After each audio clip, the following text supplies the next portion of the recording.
Halo Sobat Motorade, saya Evi. Saya Vincent. Saya Hefli Bono. Hefli Subono. Biasa dipanggil Bang Bono. Giliranku ya? Ya Pak. Apa nih? Pertanyaannya, pernah kena ranjau paku? Nah, Jawabannya pernah.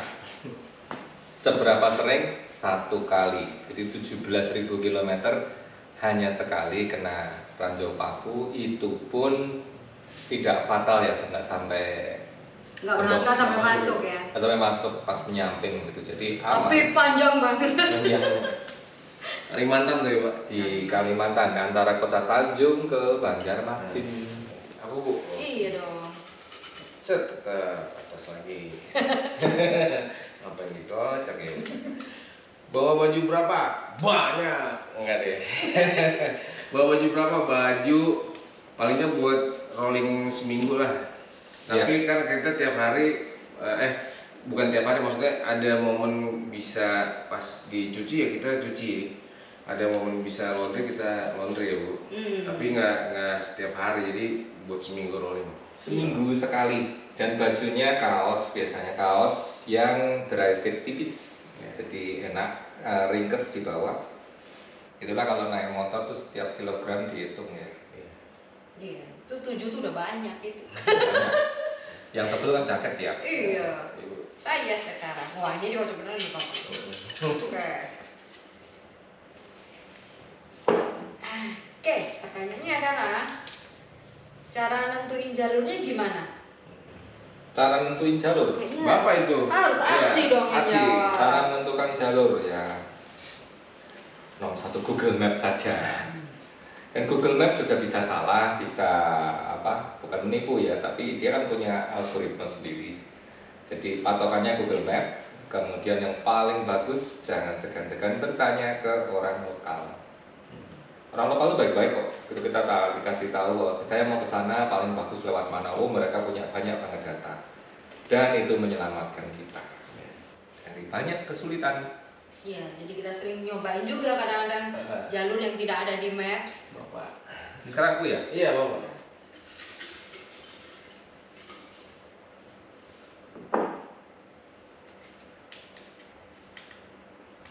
Wah, pertanyaan susah.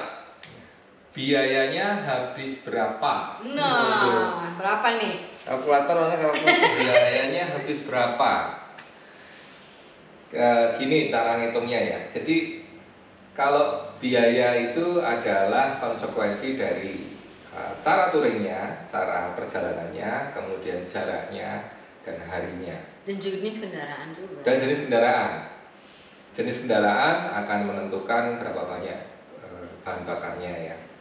Jadi kalau pakai motor matic ya 150 cc itu kan bisa 140, 150 pasti irit banget. 17.000 km dibagi 50 atau berapa, matematika saya nggak bagus, tapi tidak mahal. Nah, komponen yang paling mahal itu adalah penginapan ya. Iya, akomodasi. Akomodasi itu paling mahal. Dan akomodasi bisa dibuat menjadi lebih affordable. Kalau bagi anak-anak motor biasanya mereka bisa tinggal atau nginep di komunitas atau malah camping. Saya ketemu beberapa teman yang mereka pilih camping dengan bawa tenda. Banyak cara untuk lebih secara biaya itu lebih affordable, lebih efisien. Tapi masing-masing, tidak bisa satu orang dijadikan patokan, tidak bisa itu. Iya, beda-beda ya. Itu tadi kan, misalnya motornya besar, konsumsinya 1 liter untuk 20 kilo atau yang lebih kecil cc-nya bisa 40 kilo ya, mesti secara pemakaian bensin juga lebih sedikit. Juga kalau nyebrang, karena kita negara kepulauan pasti nyebrang pakai kapal. Nah, tergantung lagi biaya nyebrangnya, tergantung cc motornya, bukan mereknya. Kalau cc motornya di bawah 250 itu jauh lebih murah daripada cc di atas 250 batasannya. Iya. Itu sangat menentukan mau bagaimana, mau berapa. Nah, kalau buat riders yang memang secara akomodasi kan juga itu paling tinggi tadi ya biayanya. ya rajin-rajinlah berkomunikasi dengan komunitas riders sepanjang perjalanan. Mereka biasanya sangat-sangat suportif, membantu, misalnya tinggal tempat mereka begitu. Mesti ditolong. Itu udah sangat menekan biaya. Nah, Bang Bono. Wah, aku Pak. Oke, siap. Pertanyaan selanjutnya. Paling atas enggak? Ini pertanyaan dari subscriber kan Pak, dan penonton ya. Subscribers, yang dari followers, IG, Followers dikumpulin di sini jadi baru kita jawab ini. Iya. Oke. Pertanyaan untuk Evi. Bukan aku ya. Untuk Bu Evi. Oke. Apa nih khusus buat saya? Nggak berat bawa motor segitu. Begini ya, saya motornya tuh saya naikin, tidak saya angkat. Iya, itu pertanyaan paling sering ya. Itu nggak berat Bu bawa motor. Selalu saya ditanya ini nih. Jadi gitu motor itu saya naikin, saya gas, jadi nggak berat. Kalau itu saya angkat bawa sepanjang jalan emang berat. Berat nanti. tuh ya. Tapi jadi berat apa kamu berarti? Ya enggak lah. Enggak. Berarti nggak berat tuh. Oh aku berarti. Ibu, Oh ya. jadi pertanyaan Oh, dulu, iya. ya. Jadi lempar-lempar nih. Bentar. Ada masalah dengan motor enggak selama di jalan? Nah, tepat sekali ini pertanyaan buat saya. Jadi, Bang Bono ada masalah nggak di jalan? Saya nanya dulu nih. Aku nggak. Motornya. Motornya, Bang. Motornya Motornya. nggak pernah trouble kayak Pak. Aman ya? Aman aku. Wah, ya. Orangnya yang bermasalah. Orangnya iya bermasalah. Waduh, gawat itu orangnya. Gimana sih Gogor? Masalah nggak Nggak selama? ada masalah. Terakhir pun nggak ada masalah. Sama sekali nggak ada masalah. Nah, ini nih saya nih ada beberapa masalah di jalan. Jadi kita di Sulawesi ya waktu itu sensor. Motornya apa dulu? Oh, udah bahas nih motor saya ya. Jadi saya naik Scrambler. Scrambler tuh apa? Ducati. Oh, Ducati. Iya. Lagi nanya Pak. Banyak udah tahu nanya. Gitu. Jadi sensor masalah waktu itu. Paksa diganti. Sensor gear. Sensor motor gearnya, apanya? nah sensor gearnya waktu selalu munculnya angkanya 5 terus. Baru jalan gigi 1, gigi 2 dia munculnya 5. Akhirnya bisa diganti ada spare part. Setelah itu di Kalimantan juga kena tuh masalah jadi koplingnya ya, Kopling, minyaknya ya. Minyak koplingnya Minyak masuk koplingnya angin. masuk angin, masuk air. Jadi ngempos kalau kepanasan. Tapi selama tuh sampai Pontianak dia akhirnya kita begitu masuk penginapan pas dia ngempos. Itu tuh 2 tuh masalah waktu itu. Dulu pernah Ya. juga yang di pas di Tambora. Tambora pernah kita Remnya, rem depannya nggak makan, nggak makan sama Oh. sekali dan engine brake nggak ada. Nah, Jadi memang cukup rewel ya. bukan rewel ya, iseng kayaknya dia emang gitu, tapi emang nyaman banget naiknya. Jadi biarpun kadang-kadang gitu, tetap saya suka sekali sama si Wendy. Trouble kecil lah Bu ya. Kecil, motor engine-nya mah oke banget. Oke, pertanyaan ini dari bapak-bapak biasanya. Aman nggak dari kejahatan? No, Ya alhamdulillah selama kita melakukan perjalanan ini 7 bulan, 17.000 kilometeran, itu kami belum pernah menemukan masalah keamanan. Iya. Maksudnya waktu kami mau berangkat itu pada ngomong hati-hati nanti di Flores, hati-hati di Papua, hati-hati di Aceh, hati-hati aja bawaannya. Ternyata kok nggak ada apa-apa ya. untungnya nggak ada. Untung nggak ada apa-apa. Dan juga mungkin karena kita membiasakan untuk oke, kita tidak riding malam, ridingnya siang. Itu juga menurut saya jadi kita pakai common sense saja lah. Kalau mau menghindari masalah security, keamanan, ya kita ridingnya siang. Dan tidak melewati jalur-jalur yang memang terkenal misalnya kurang aman. Ya. Jadi ya kita cari yang aman. Aman. Bang Mono nih, Oke. Indonesia aman. Yang aman. Pertanyaannya, pernah jatuh? Oh, pasti. Pas banget nih, kertasnya milih saya. Set gitu kan. Pernah jatuh? Iya pernah. Jatuh di Flores 2 kali. Waktu di keliling Lombok. Indonesia. Oh iya, di Lombok ya. Di Lombok sekali. Itu kaki sampai benjol. Untung ada ibu siap selalu obat-obatan. Jadi aman. Dikasih Itu tuh obat. kejadiannya kan pergantian antara kita memang agak kesorean, pas hujan, dan itu keluar dari pelabuhan apa pelabuhannya di pelabuhan di Lembar. Ya. Keluar dari Lembar, pas nikung ke kiri, kita speednya normal saja, gelap, hujan, dan ada oli di jalan. Itu sudah nggak kelihatan sama sekali kan, gelap jalannya. Ada oli. Motor saya lewat mulus, tidak terpengaruh. Kemudian Ducati survei, itu rasa lu ini langsung survei karena oli kan. Iya, tapi masih bisa dikontrol. Yang MT25 sirkus asli sirkus benar itu motor 360 derajat. Jadi lihat mobil di belakangnya apa? Mobilnya itu. Terus jatuh. Jadi pernah jatuh? Pernah. Ya, namanya juga rider ya. Iya. Bangun lagi tapi. Aku ya? Iya. Oh, ibu.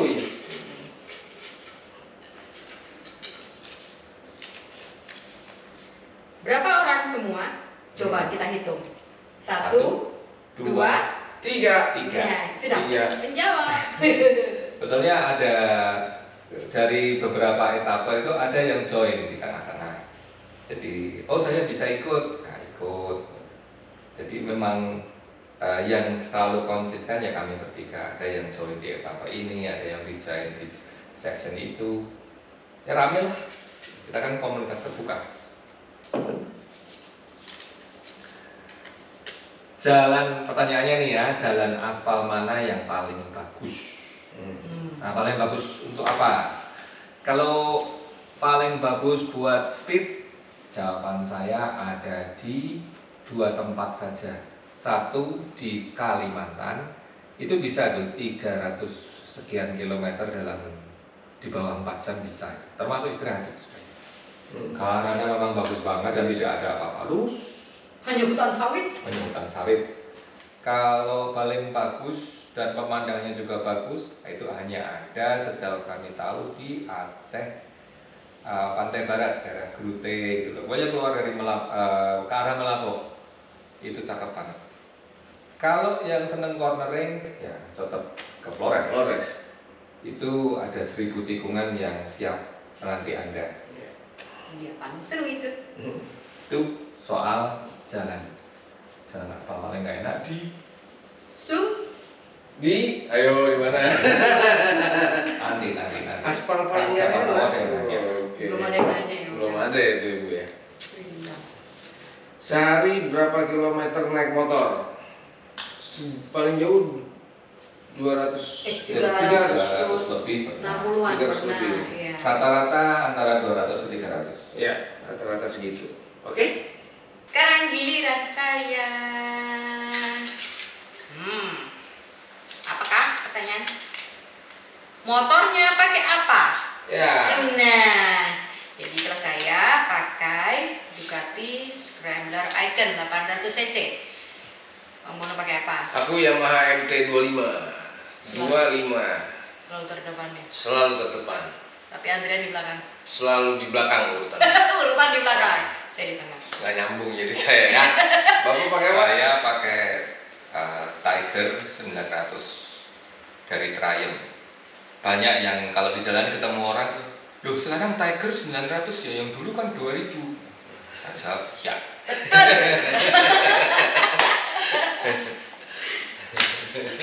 Gampang. Tiger 900. Oh ini pertanyaan, kamu tadi udah jawab tadi sebelumnya. Gimana nyuci bajunya? Pakai air. Kita timing aja seminggu sekali kita nyuci. Kan cucian kiloan itu ternyata nih hasil keliling Indonesia. Cucian kiloan itu ada di mana-mana. Dan sangat membantu. Dari Sabang sampai Merauke. Mungkin harusnya ada asosiasi pencuci kiloan gitu harusnya. Ada di Bali ya Pak waktu itu tukang cuci kiloannya orang Toba. Nah iya. Oh. Tadi apa nih Bu? Iya. Oke, apa ini? Menginap di mana? Di penginapan. Iya. Iyalah, kita kan butuh istirahat ya. Kalau kita camping, pertama kita nggak biasa camping, takutnya kita kan jalannya jauh. Kalau tidak dapat istirahat yang cukup, nanti masuk angin. Itu dia. Terus Jadi, Semuanya harus menginap di kualitas penginapan. tidurnya. Tidurnya Kalau dimanapun nggak tinggal masalah. dikit nih. Oke. Berapa kilometer jarak tempuhnya? Total ya?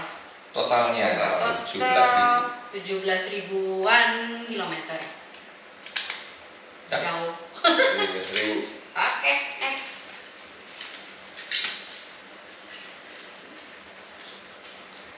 Menjelang pertanyaan. Oh, pertanyaan bagus nih. Papua seperti apa? Papua itu unik.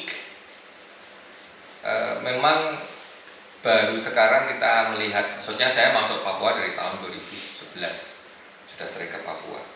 Tapi yang saya lihat baru mungkin 5 tahun terakhir ini secara pembangunan infrastruktur sangat-sangat berjalan dan ada hasilnya. Dan orang di sana kalau ditanya, mereka happy dengan yang mereka dapatkan sekarang. Jadi benar tuh, BBM satu harga itu benar kalau di pom bensin. Kalau eceran ya pasti lebih mahal. Dan Papua itu orangnya baik-baik. Iya, dan punya cita-citanya tinggi loh. Banyak yang pengen jadi guru. Guru bukan di Jawa, mau sekolah di Jawa jadi guru, nanti pulang ke Papua membangun daerahnya. Itu jarang saya dengar. Maksudnya di Sumatera Barat jarang yang berpikir begitu, tapi kalau di Papua mereka berpikir seperti itu. Ya, dia sudah mikir pendidikan anaknya, sekolahin katanya ke Jawa. Ini Bang Bono. Aku Pak, ya. Wah, tiga Langsung aja Bu. Ini kedua lagi. rajin betul. Kebanyakan aku jawabnya. Pengalaman yang paling tidak menyenangkan. Oh ada. Ada. Oke. Apa tuh? Mau tahu? Aku mau tahu banget. Ini benar-benar paling tidak menyenangkan. Apa tuh? Itu Bu, waktu kita ini nggak apa-apa Bu ya. Nggak apa-apa. Waktu kita mau sambil meliput Sasando. Itu menurut aku Oh, paling yang di menyenangkan. Kupang. Kupang, Yang Pak. orang rote tapi tinggalnya di Kupang. Iya. Sama Iya, itu tidak menyenangkan ya. Kita mau datang pengen tahu yang namanya Sasando, dan itu tempat yang paling bukan paling sih, tapi tempat memang kerajinan Sasando Bu ya. Iya. Kan sebagai tamu ya kita mau datang gitu, mau Pingin lihat pengen kan, lihat. kan saya pengen beli sebetulnya. Bawa apa beli? Saya pengen beli untuk apa? Oleh-oleh. Ya oleh-oleh kenang-kenangan di rumah buat memori. Diusir. Kita diusir tuh. Berarti nolak rezeki itu orang Bu. Ya. Padahal mau dibeli loh. Ya kok. Tapi ya tidak mewakili orang rote, Ya. tidak mewakili orang Kupang, dia mewakili dirinya Dirinya sendiri. Tapi itu memang pengalaman paling unik itu ya. Paling unik, paling Datang unik. baik-baik diusir. Itu Itu ya, udah. Iya Bu, udah Bu. Gak ada yang lain. Nggak ada Bu. Oke. Sekarang saya pernah ketipu? Ah ya pernah lah. Harus itu satu kali. Tadi udah cerita sebetulnya kita ketipu booking hotel. Jadi kita udah booking, kemudian di sana minta pembayaran, udah ditransfer, begitu sampai sana malam jam 8 tidak ada tuh booking-bookingan itu. Waduh. Tapi parah lagi, yang punya hotelnya ngomong, oh itu memang sudah berapa kali Iya, kejadian yang ketipu. Ya bawa laporan tuh gimana? Jadi Jadi hati-hati buat hati-hati. ya. Kalau lihat di Google itu ada hotel itu, dipastikan dulu itu benar-benar pemilik hotelnya atau manajemen hotelnya atau tidak. Kalau mau aman ya pakai aplikasi, banyak kan aplikasi. Iya, itu paling aman.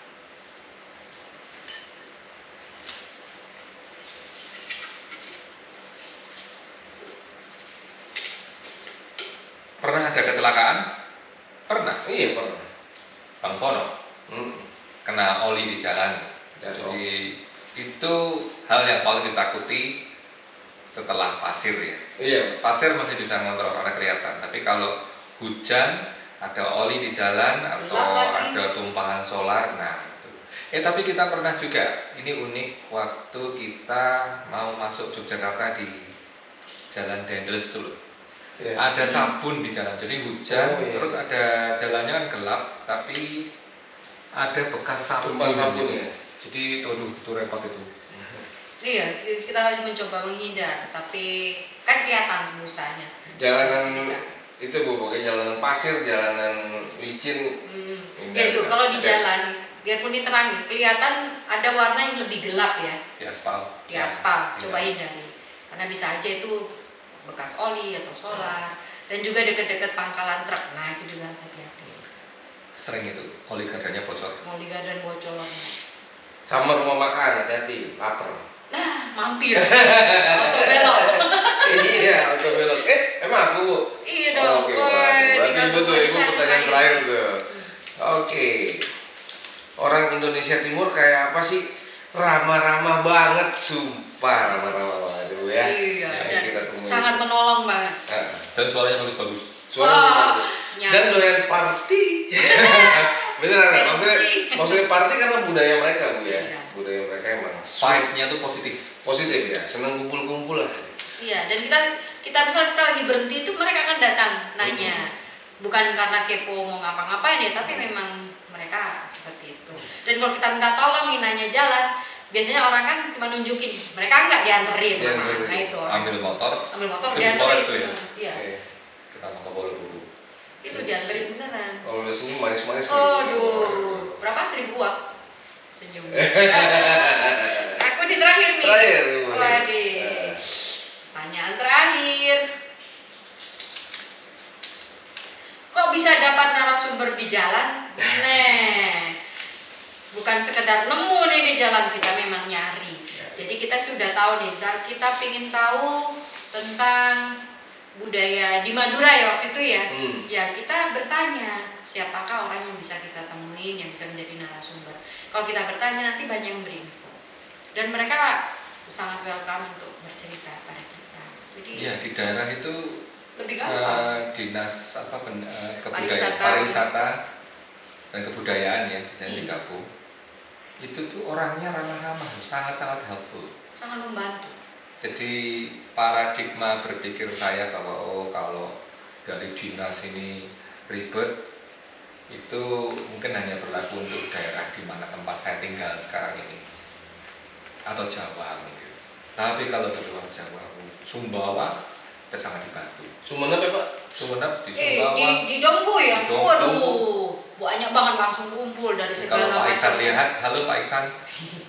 Yang di Dompu, DPRD Dompu ya. Ya itu sangat membantu di mana-mana. Gampang banget mencari narasumber. Asal kita bertanya, mereka akan sangat membantu. Begitu. Ya, kita tuh kesukuan banget. Kita sangat-sangat negara ini suka nggak suka kita itu kesukuan. Itu ya kita uniknya kita nggak sama. Iya, semua punya khasannya masing-masing. Habis? Habis. Oke. Jadi udah selesai tanya jawab. Kalau masih ada yang ingin bertanya bisa langsung pilih komen di bawah di channel YouTube kita atau juga bisa di IG atau kalau mau DM langsung mau tanya juga bisa. Kita terima semuanya. Gitu sudah? Gitu. Oke, terima kasih. Terima kasih. Sampai jumpa. Dah, sampai jumpa.